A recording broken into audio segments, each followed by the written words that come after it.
Well, good afternoon, good morning. This is Scott, and I'm in my futility shed again.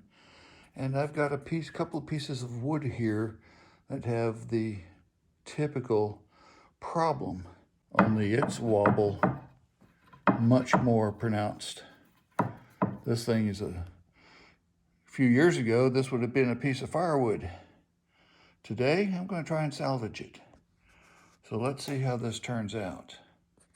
First, back to this piece, I want to see how bad my twist is, and I want to see which end has more twist to it than perhaps the other.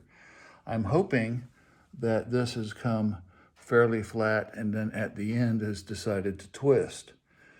Or it may be I've got a twist that's consistent the whole length. Don't know yet, but there's a way to find out. So what I've got now is a couple of lengths of just scrap wood. I'm going to put one at this end, and I've made some marks on the wood at about 24 inches from that end. And I can simply look at this and see what my twist is by comparing how these sticks relate to each other. So I've actually got these winding sticks on. The wood is actually a little bit cupped, but that will clean up with the planer. And I've got it propped up with the other piece of wood so we can see how bad this is. And it ain't pretty. There's a pretty good angle in there.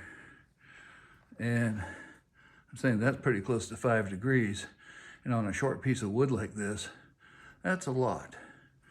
So what my intention is to actually cut about 2.5 inch slices off of this, square up the slices on the joiner.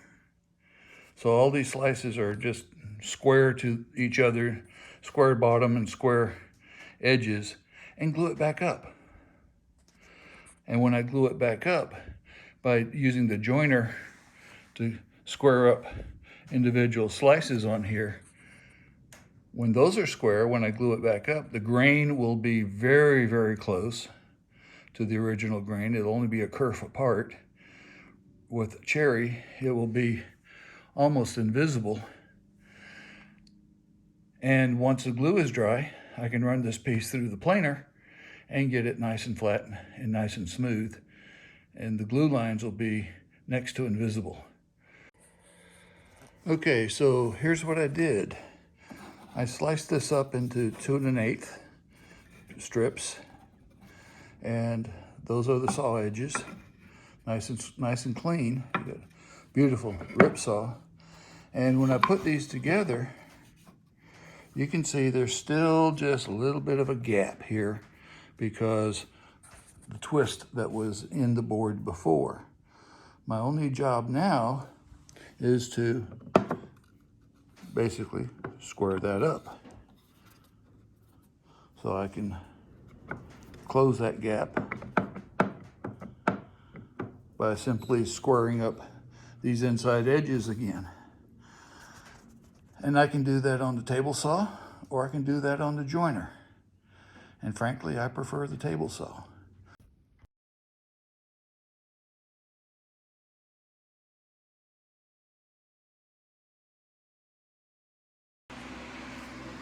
Okay, well, the glue up is done, and it came out pretty well.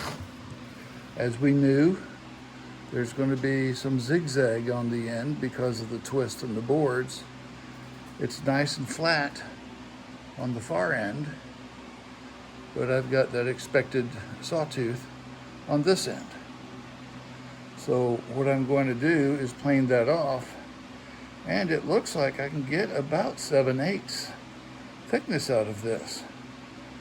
I measured between the two low spots, and it came out right at 7/8, so 3/4 is not going to be a stretch at all. Looking forward to seeing how this one turns out. But all right. Look at the figure on that board. This thing is dead flat. Has no wobble to it. The end, nice and square. Beautiful edge.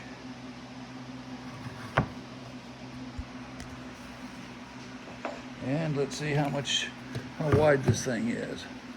Got a nasty check there, but that's going to be on the inside. So I really don't much care. This is coming out to right at 7/8. So you gotta remember where the lens is on this. That's coming out right to 7/8 thick.